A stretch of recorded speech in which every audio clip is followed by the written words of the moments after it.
सखी सहेली। सभी सखियों सहेलियों को, श्रोताओं को सोनाली पाठक का प्यार भरा नमस्कार। प्यार भरा नमस्कार। नमस्कार। कैसी हैं आप बुआ जी? देखो, अपने मुंह से हम ज्यादा तारीफ नहीं करते हैं ना, बाकी लोग करें तो अच्छा लगता है। अच्छा लगता है, पर मुझे दिख रहा है कि आप बहुत खुश हैं। हाँ, हमें मालूम है ना कि तुम करोगे अभी तारीफ, फिर बाकी लोग करेंगे, और यही सब चीजें खुशी देती हैं। तो इसमें खुश हो लेना चाहिए भाई। हम ये नहीं सोचेंगे कि तुम्हारी कोई मतलब जरूरत होगी, अब तुम्हें कोई काम होगा इसलिए तुम तारीफ कर रहे हो। भाई देखो, हम ये सब नहीं सोचते हैं, है ना। खुश हो जाते हैं। हाँ, बस, और क्या। तुम खिलखिला के मिली और हमारे सब साथी भी जुड़ गए हमसे, तो बस हम खुश हो गए। और ये जो खुश रहने की आदत है वो हमें डाल लेनी चाहिए ना। बिल्कुल डाल लेनी चाहिए, और छोटी छोटी खुशियों में ही खुशियां खोज लेना चाहिए जी। तो हम खोज लेंगे और थोड़ी सी और तलाश करेंगे, लेकिन पहले विषय बता दो भैया, तब आगे बात करेंगे, है ना। आज हम शतावरी के फायदे बताएंगे कि उसके खाने से क्या फायदे हैं और किस मात्रा में और कैसे खाना चाहिए, वो ऐसा हम बताएंगे। क्या बात है। और गीत मंजरी में हम बाहर लेकर आए हैं आज जी, यानी खुशियों की बहार होगी फिर से जी। और आज हम आधुनिकता के साथ संस्कार, इस बातों को भी हम एक बार साझा करेंगे, और आपके भी विचार जो हैं इस बारे में क्या हैं आप बताइए। तो ये भी हमारा आज का विषय है। आधुनिकता के साथ संस्कार क्या चल सकता है, या संस्कार के साथ हम आधुनिक भी हो सकते हैं कि नहीं हो सकते हैं। आमतौर पर इसको विरोधी मानते हैं, लेकिन भाई देखते हैं, सबके अपने अपने विचार होते हैं। तब तक आप भी सोचिए, समय हम दे देते हैं थोड़ा सा और। खुशी तब भी मिलती है जब कोई हमारे दिल की बात समझ ले। हाँ, ये लेकिन बड़ा मुश्किल है कि कोई बात दिल की समझ ले, यानी हम क्या चाहते हैं। हाँ, और कभी कभी ज्यादा समझ लेते हैं तो भी बड़ी दिक्कत हो जाती है। है ना, ऐसा होता है जी। लेकिन बहुत कुछ होता रहता है जिंदगी में, तो इसका मतलब नहीं कि हम उसमें उलझ कर रह जाएं, बल्कि कुछ अपने लिए एक डगर अपनी ढूंढ लें, कोई रास्ता तलाश लें खुश रहने के लिए, है ना। बिल्कुल, खुश रहने की आदत, खुश रहने का कोई पैमाना नहीं होता है। इसे तो हमें आसपास ही तलाशना होता है। हमारे खुश रहने से हमारे आसपास का वातावरण भी खुशनुमा हो जाता है। हमेशा खुश रहना चाहते हैं तो हमेशा सकारात्मक सोच रखें। सकारात्मक सोच हमें किसी भी तरह की परिस्थिति से बाहर निकालने में मदद करती है। नकारात्मक बातों से दूर रहे, समय निकालकर अपने शौक पूरे करें, म्यूजिक सुने, अपनी पसंद का संगीत हमेशा ही खुशी और सुकून देने वाला होता है। जैसे रेडियो सुनना, और रेडियो पर सखी सहेली सुनकर हमें अपार खुशी मिलती है। क्या बात है, क्या बात है। हमारे साथी लिख कर भेजिए। यही तो हम भी कह रहे हैं भाई, कि अपने मन की बात करिए, लेकिन देख लें कि वो समाज में मान्य है कि नहीं है। अपने मन का करने का ये मतलब नहीं कि कुछ ज्यादा उछल कूद करने लगे, है ना। और वैसे हमारे साथी ने वाकई बहुत अच्छी अच्छी बातें लिखकर भेजी है ना। देखो, खुश रहने के लिए आपको किसी सहारे की जरूरत नहीं है। जरूरत है तो खुद में खुशी ढूंढने की है। और हमेशा खुशियों के लिए दूसरों का सहारा ढूंढने वाले लोग अक्सर भावनात्मक रूप से चोटिल होते रहते हैं और फिर तनाव के शिकार हो जाते हैं। अगर आप भी ऐसी किसी भी स्थिति से बचना चाहते हैं तो जरूरी है कि आप अपने साथ how to be happy alone, ये है जो ना, खुश रहना सीख लें। जी हाँ, ये बिल्कुल भी मुश्किल नहीं है। यानी उन्होंने लिखा है कि how to be happy alone, यानी जब अकेले हो तब भी खुश रहे। नहीं हाँ, तो मतलब कभी कभी लोग अकेले हो जाते तो थोड़े परेशान हो जाते कि अरे मेरे साथ कोई नहीं है, मेरे पास कोई नहीं है। तो ठीक है ना, आपके पास में संगीत है, संगीत से जुड़ सकते हैं। हाँ, आप अपने खुद से भी जुड़े रहिए। और जैसे कि आप बहुत सारे लोगों के बीच में भी हैं, तो भी अगर आप अपने अंदर झांक रहे होंगे, अपने से बात कर रहे होंगे, तो फिर आपको बाकी लोग प्रभावित भी नहीं करेंगे। ये भी बहुत महत्वपूर्ण बात है ना। ये बिल्कुल सही बात है कि नहीं। और वो जीवन ही क्या जिसमें खुशी नाम की सुगंध न हो। खुशी बिना जीवन शुष्क और अर्थहीन होता है। छोटी छोटी बातों से तंग आकर हम हर दिन हताश और दुखी होते रहते हैं। हम मानसिक तनाव में रहने के अभ्यस्त हो जाते हैं। और एक आदत, अतीत के बारे में सोचकर दुखी होना। जब तक हम इस आदत से छुटकारा नहीं पाएंगे तब तक हमारे जीवन में खुशी दूर ही रहेगी। हमेशा भविष्य के बारे में सोचे और जो वर्तमान में है जितना है उसका आनंद उठाए। अपने जीवन को शांति से जिए, यही असली खुशी है। क्या बात है। तो शांत रहना ये आपके अंदर की स्थिति है ना, अवस्था है एक, कह सकते हैं ना कि हम शांत भाव में हैं। ऐसे शांत होना कि हम बस शोर नहीं कर रहे हैं, कुछ बजा नहीं रहे हैं, तो ऐसा नहीं है। मन की शांति जो है बिल्कुल एक स्थिति होती है, तो उसको आप आत्मसात करें। और इन्होंने जैसा कहा है कि भविष्य के बारे में सोचे, तो हमें लगता है कि वर्तमान में रहे तो ज्यादा बेहतर है। भविष्य में सोचेंगे तो हम फिर उसका इंतजार करेंगे, फिर वो बेसब्र हमें करेगा कहीं ना कहीं। अगर लग रहा है कि हमारा भविष्य बहुत खुशनुमा है तो हमें लगेगा जल्दी से आ जाए, और कहीं किसी ने बता दिया कि नहीं कुछ और होने वाला है गड़बड़, तो आप घबराएंगे कि भविष्य आए ही ना, है ना। ऐसा होता है ना बुआ जी कि मन में अक्सर बुरे विचार पहले आते हैं, आम बात है वो, यानी किसी खास व्यक्ति के लिए नहीं कि हमारे मन में अगर किसी ने कह दिया कि ऐसा होने वाला है तो हम डर के ही रहेंगे कि अरे सचमुच बुरा ही होने वाला है, मुझे भी ऐसा सपने में आया था, सचमुच ऐसा ही होने वाला था। उससे बेहतर है कि वर्तमान है, आज का दिन फिर नहीं आने वाला है। आज हम जिन लोगों के बीच में बैठे हुए, अगर हम किसी पार्टी में बैठे, जन्मदिन के दिन अगर हम बैठे हुए, तो सोचे ना यार कल क्या हुआ था, ये आगे क्या होने वाला, उस लम्हे का, उस पल का खूबसूरती के साथ उसे एंजॉय करना। क्या बात है ना? यही तो हम भी कह रहे हैं। हाँ, बिल्कुल सही बात है। तो खुशी हर व्यक्ति के जीवन का लक्ष्य तो होती है, क्योंकि हम हर सब खुश हो रहना चाहते हैं। हालांकि अधिकांश लोगों को ये पता नहीं होता कि खुश रहने के लिए क्या करना चाहिए और वास्तव में खुशी किससे जुड़ी होती है। हम सभी अपने लक्ष्य के लिए प्रासंगिक बने रहने का प्रयास करते हैं। खुश रहने वाले लोग प्रशंसनीय और संतुष्ट होते हैं। संतुष्ट रहना और प्रशंसा दिखाना एक चरित्र विशेषता है जो ज्यादातर लोगों में नहीं होती है। सामान्य लोग बहुत सी चीजों को हल्के में लेते हैं।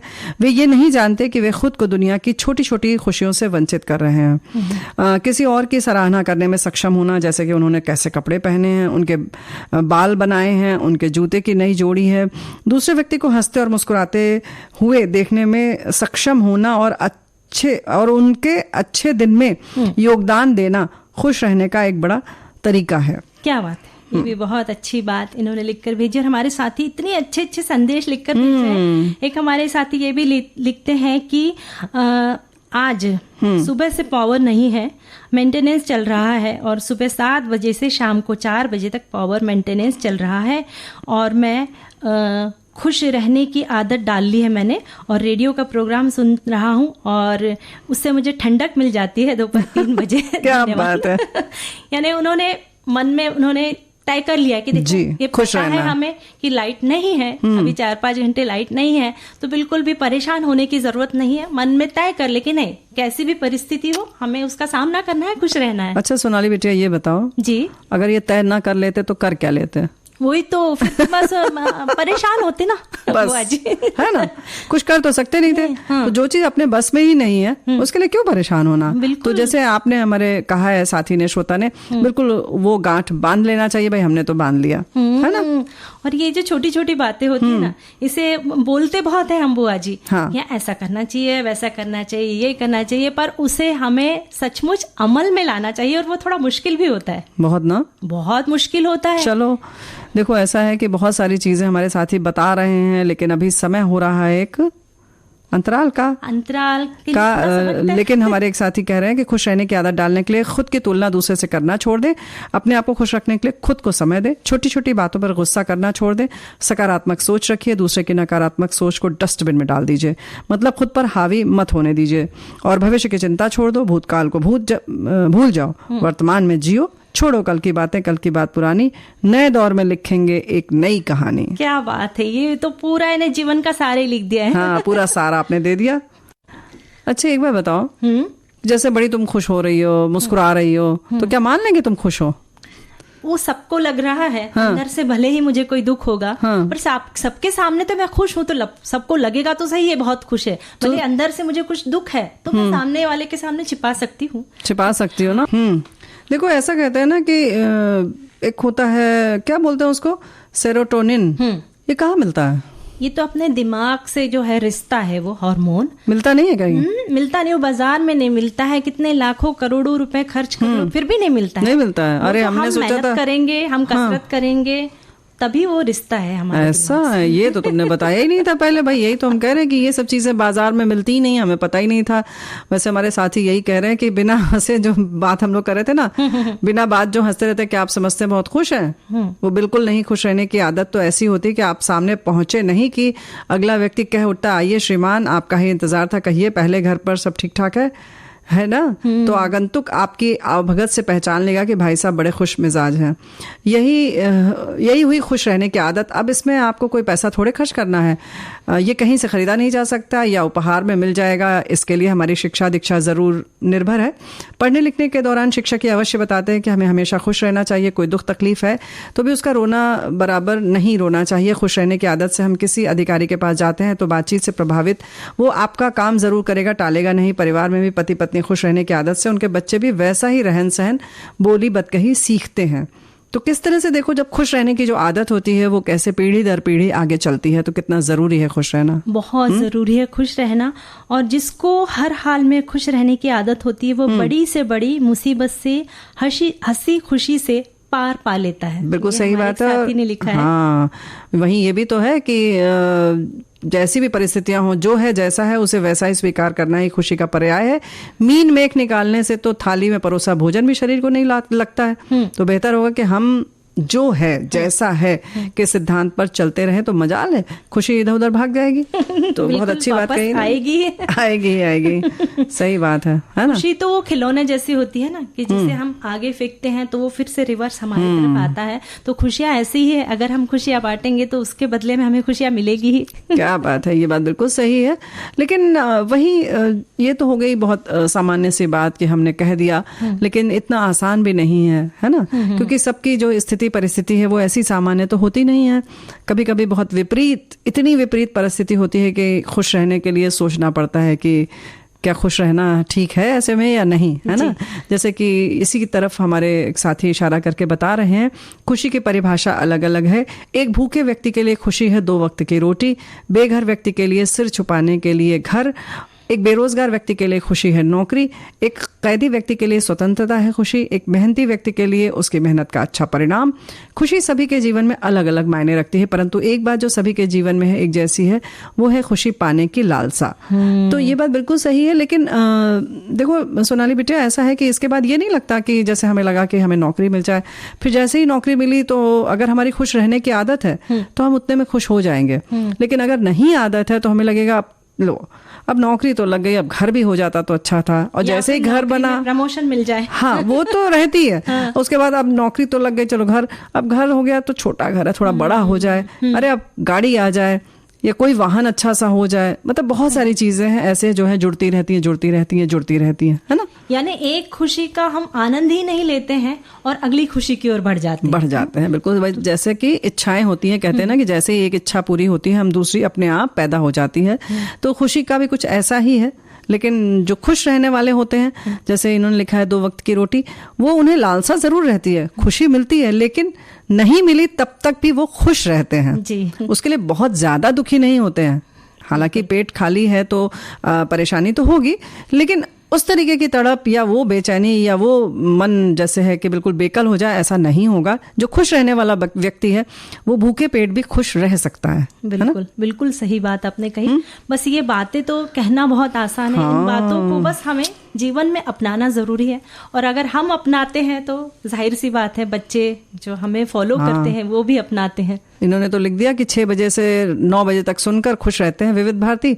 आवाज की तरंगों से खुशी फैलाने का अभिगम मुझे बहुत पसंद है। थोड़ा सा गम हो पर हमारी जिंदगी में खुशी कायम है, क्योंकि रेडियो लाइफ लाइन की तरह घुल मिल गया है। आपके कार्यक्रमों को 100 में से 100 नंबर। विविध भारती जिंदाबाद। क्या बात है। भाई इन्होंने आभार भी दे दिया, तो आभार हम प्रकट करते हैं आप सभी का। तो भाई इस तरीके से दिल जलाना हो या जल रहा हो, जिस भी तरह से हो, समय ऐसा निकालिए कि बस खुश रहिए। और बाकी जो है स्वास्थ्यवर्धक चीजें तो हम बता ही देते हैं, जैसे शतावरी आज हम लेकर हाजिर हैं जी। और अगर हमारा स्वास्थ्य अच्छा रहेगा ना बुआ जी, तो तुम्हारा भी ठीक रहेगा। हाँ, तो हम खुश रहते हैं। हाँ, यही तो हम भी कह रहे हैं कि स्वास्थ्य है, लेकिन ये सिर्फ एक बिंदु है जी खुश रहने के लिए। लेकिन फिर भी शतावरी जो है वो बहुत कम सुना हुआ नाम है, हमारे साथी लिख रहे हैं, लेकिन इसके बारे में जानकारी तो लेंगे ही, क्योंकि ये आयुर्वेदिक है। और शतावरी को शतावर और एस्पेरेगस भी कहते हैं। ये एक आयुर्वेदिक वनस्पति है जो स्वास्थ्य के लिए बहुत ही लाभप्रद होती है। इसकी पत्तियों की हम सब्जी बनाकर या सलाद के रूप में सेवन कर सकते हैं, और जड़ों को सुखाकर उसका चूर्ण बनाकर सेवन किया जाता है। और शतावरी में क्योंकि बहुत ज्यादा मात्रा में एंटीऑक्सीडेंट मौजूद होते हैं, जिससे कि हमारी रोग प्रतिरोधक क्षमता बढ़ती है ना। और जिन लोगों को अनिद्रा की बीमारी होती है, यानी जल्दी नींद नहीं आती, उन्हें शतावरी का सेवन करना चाहिए। बिल्कुल। और जिन्हें माइग्रेन की समस्या है तब भी शतावरी का प्रयोग राहत देता है। शतावरी में भरपूर मात्रा में फोलेट होता है जो हड्डियों को मजबूती प्रदान करता है। तो भाई ये चीजें जो है ना, वैसे थोड़ा सा कहते हैं कि महंगा है, बहुत कुछ चीजें लोग कहते हैं, लेकिन इसकी पौष्टिकता को देखते हुए इसकी गुणवत्ता को देखते हुए हमें इसका सेवन जब मिले मौका तो कर लेना चाहिए, है ना। और गर्भवती महिलाओं को शतावरी के सेवन की सलाह दी जाती है। साथ ही स्तनपान कराने वाली महिलाओं को भी शतावरी फायदेमंद साबित होती है, क्योंकि इसमें बहुत सारे इसके अच्छे पौष्टिक गुण हैं। तो जैसे तुमने अभी बताया ना कि शतावरी के लिए कि हाँ, गर्भवती हमारी जो बहनें हैं वो और जो स्तनपान करा रही हैं वो भी इसका सेवन करें तो अच्छा है। ऐसे ही हमारे साथी लिख रहे हैं, शतावरी के मधुर और बल्य होने के कारण ये विभिन्न आयुर्वेदिक औषधियों का घटक है।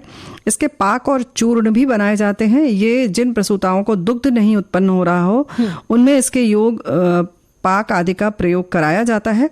ये उत्तम प्राकृतिक दुग्धोत्पादक और दुग्धवर्धक है। और सर्दी जुकाम या सूखी खांसी में भी शतावरी का चूर्ण फायदेमंद साबित होता है। और शतावरी के जड़ के चूर्ण को अगर गुलाब जल के साथ मिलाकर चेहरे पर लगाए तो कील मुहासे दूर होकर चेहरे में भी निखार आ जाता है। क्या बात है। और शतावरी का पाउडर और आंवले के पाउडर को पानी में घोल कर बालों में भी लगाया जा सकता है। ये चूंकि पौष्टिक है तो इससे बाल जो है काले, घने और मजबूत होते हैं।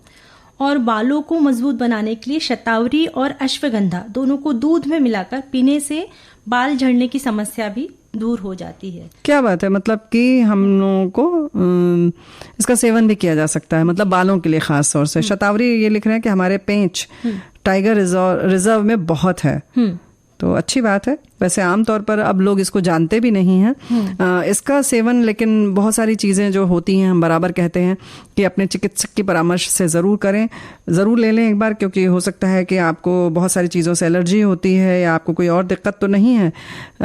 जानकारी देते हुए हमारे साथी लिखते हैं कि शतावरी की शाखाएं आकार में कुछ त्रिभुजाकार होती हैं जो छूने में थोड़ी चिपचिपी या तैली होती हैं। इनकी पत्तियां आधे से 1 इंच होती हैं। आमतौर पर लगभग 2-6 पत्तियों के एक समूह में देखी जाती हैं। फूल बहुत सुंदर सफ़ेद रंग के होते हैं और अच्छी खुशबू से भरे होते हैं।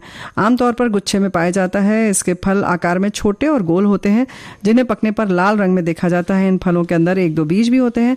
इसका उपयोग मिर्गी जैसी कुछ स्थितियों में मस्तिष्क टॉनिक के रूप में किया जाता है। वात विकारों, हृदय संबंधी विकारों और उच्च रक्तचाप को भी ठीक करता है। तो भाई इतनी जानकारी साझा करने के लिए आपको बहुत बहुत धन्यवाद। और चलते हैं अब कुछ बहार वगैरह की तरफ। कहाँ पर आइए बहार की ओर। वैसे बुआ जी, बहार यानी आत्मिक आनंद, जिसे सिर्फ महसूस किया जा सकता है। दुनिया के हर कीमती तोहफे से ज्यादा बहारों का हमारे जीवन में महत्व होता है, जो हमारे इर्द गिर्द ही होती है। जरूरत होती है कि जिसे खोज कर उस सुख का अनुभव करना। वैसे तो हमारी इच्छाएं, आकांक्षाएं अनंत होती हैं, पर संतुष्टि तब मिलती है जब हमारे मन जैसा कुछ होता है, या यूं कह लीजिए कि उस क्षण का हम बेसब्री से इंतजार कर रहे थे।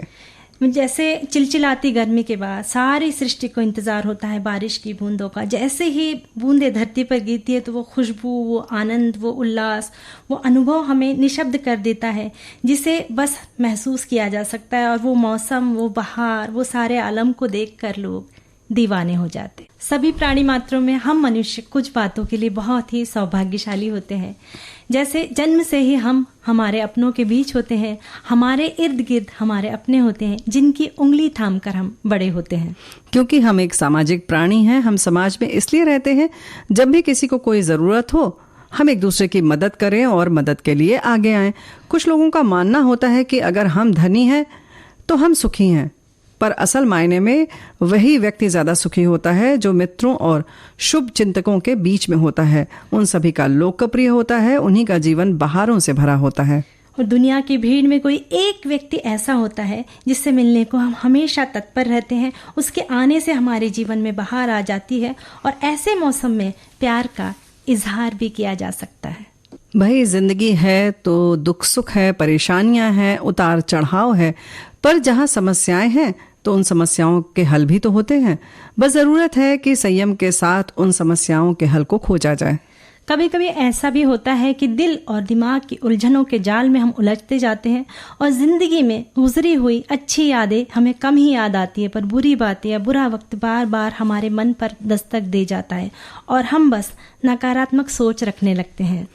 और भाई फिल्में तो हम बहुत देखते हैं, लेकिन क्या कुछ डायलॉग्स जो हैं और जो संवाद है वो क्या हमारी जिंदगी का हिस्सा नहीं बन सकते? इस समय आज खास तौर से राजेश खन्ना की फिल्म का ये डायलॉग याद आ रहा है, बाबू मोशाए, जिंदगी और मौत ऊपर वाले के हाथ में है जहां पना, उसे ना तो आप बदल सकते हैं ना मैं, हम सब तो रंगमंच की कठपुतलियां हैं जिनकी डोर ऊपर वाले की उंगलियों में बंधी है, कब कौन कैसे उठेगा ये कोई नहीं बता सकता। तो भाई जाहिर है कि इसी उम्मीद के साथ, यानी यूं कहें कि उम्मीद का दीपक जलाए रखिए और कभी ना कभी भी हमें भी बहारों की मंजिल तो मिल ही जाएगी। तो भाई ये जो राहें हैं, बहारें हैं, ये सब कुछ हमारे ही आसपास है। बिल्कुल। और कभी कभी बदलते जमाने की तस्वीर में हम थोड़े से दुखी भी हो जाते हैं ना। तो कहीं कहीं ये नहीं लगता कि जमाने के साथ जब हम बहुत तेजी से बदलेंगे तो दुख भी उतनी ही तेजी से आएगा, और अगर हम अपने संस्कारों से जुड़े रहेंगे तो कहीं ना कहीं जो पुरानी पद्धति थी हमारे घर में रहने की वो शायद ज्यादा बेहतर थी, लेकिन क्या हम उसे बचा सकते हैं? हमारे साथी लिख रहे हैं कि आदमी जब पैदा होता है तो उसी समय से बोलना शुरू कर देता है, लेकिन कब और क्या और कैसे बोलना चाहिए ये हमारे संस्कारों पर निर्भर करता है। चाहे कितना भी आधुनिक युग हो जाए, सही तरीके से और आदर पूर्वक बोलना हमारी शिक्षा और अच्छे लोगों के साथ संगत पर भी बहुत निर्भर करता है। अब देखिए ना बुआ जी, सोने की दुकान से निकला हुआ कचरा भी मूल्य बादाम से ज्यादा भाव में बाजार में बिकती है। बहुत सही बात इन्होंने बिल्कुल सही भेजी। और हमारे एक साथी ये भी लिखते हैं कि 50-70 वर्षों में बहुत तेजी से आधुनिकता में विस्तार हुआ है। हाथ जोड़कर नमस्ते की जगह आजकल बच्चे बड़ों से हाय हेलो कहते हैं। पैर छूने की परंपरा तो खत्म सी हो रही है। आधुनिकता के साथ साथ संस्कार की भी शिक्षा देते चले तो भारतीयता भी बनी रहती है। बच्चों को कार की जगह संस्कार दे, महिलाएं संस्कृत होगी तो आगे की जनरेशन भी संस्कृत हो जाएगी, संस्कारी हो जाएगी। भाई देखो ऐसा है ना कि महिलाएं सुसंस्कृत होंगी, ये अच्छी बात है, लेकिन भाई इसमें पिताओं का भी उतना ही रोल है, पुरुषों का भी वही भूमिका है। ऐसा नहीं है कि सिर्फ महिलाओं के होने से होगा। बच्चे दोनों को बराबर से देखते हैं और दोनों को बराबर से प्यार करते हैं, है ना। तो ये कह के आप बच नहीं सकते कोई भी, और ना महिलाएं बच सकती हैं कि कहती हैं नहीं पिता ने बिगाड़ दिया है। तो ये सारी चीजें जो है कि बच्चे आजकल हेलो हाय कह रहे हैं, ये बात वाकई बहुत शोचनीय है। क्योंकि जब हम लोगों ने शुरू में थोड़े बड़े होने पर देखा कि बिना हाथ उठाए, बिना हाथ जोड़े कैसे कोई नमस्ते किसी को कर देता है। हम लोग तो प्रणाम कहते थे, है ना। बहुत छोटे थे तो जय करते थे, है ना।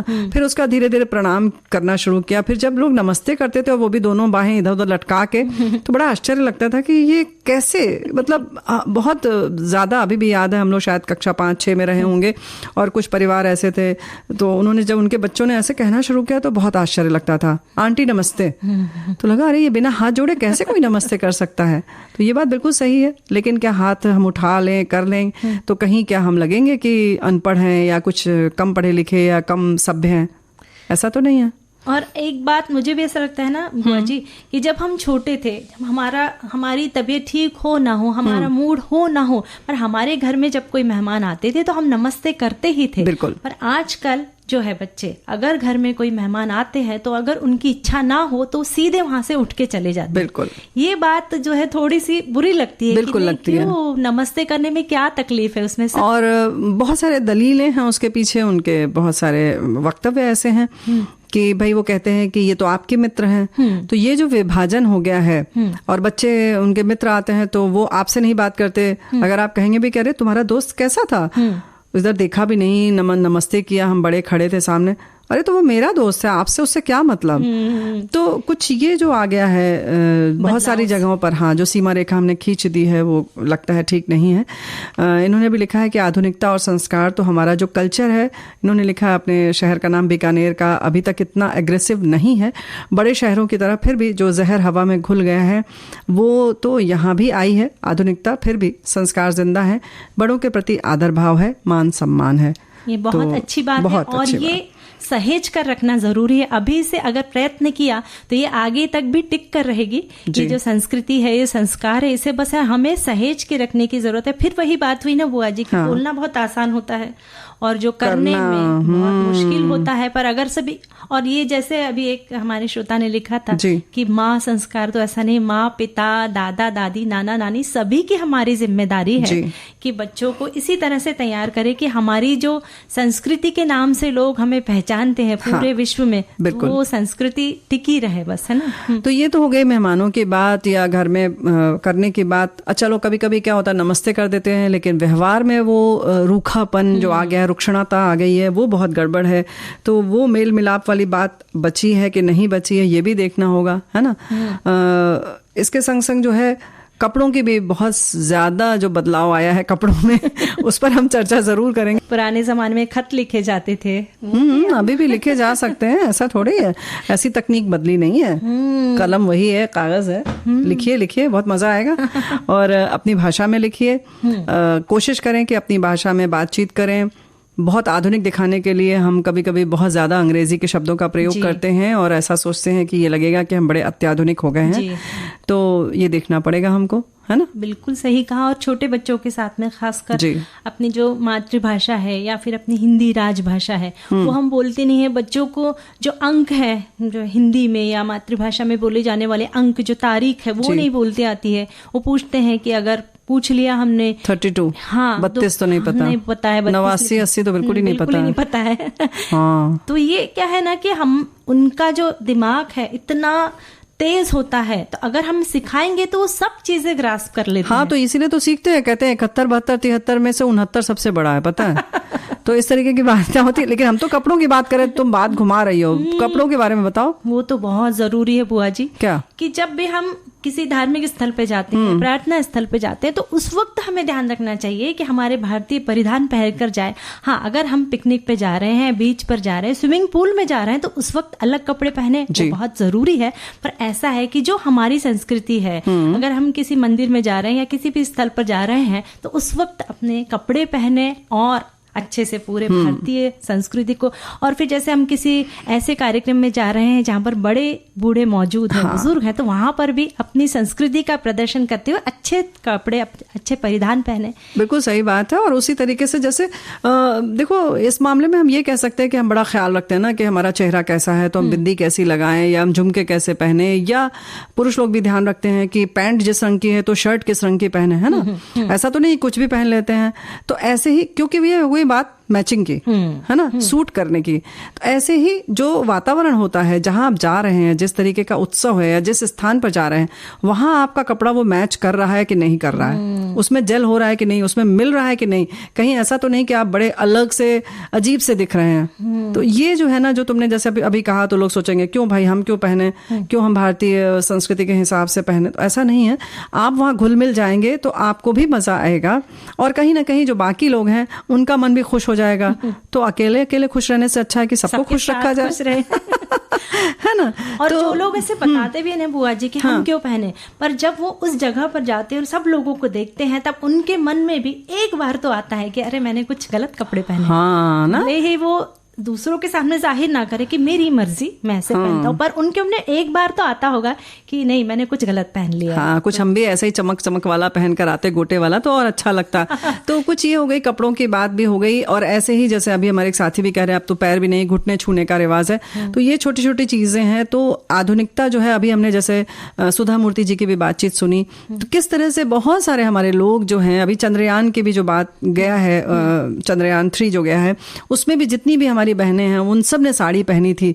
तो क्या किसी भी तकनीक के क्षेत्र में क्या वो कहीं पीछे हैं? बिल्कुल पीछे तो नहीं। हाँ, तो वही बिंदी, वही सारी चीजें, वो संस्कार क्या लेकर हम आधुनिक बन सकते हैं कि नहीं, इस पर जरूर गौर कीजिएगा। हम लेते हैं विदा। आप सभी को सोनाली पाठक और बुआ का नमस्कार।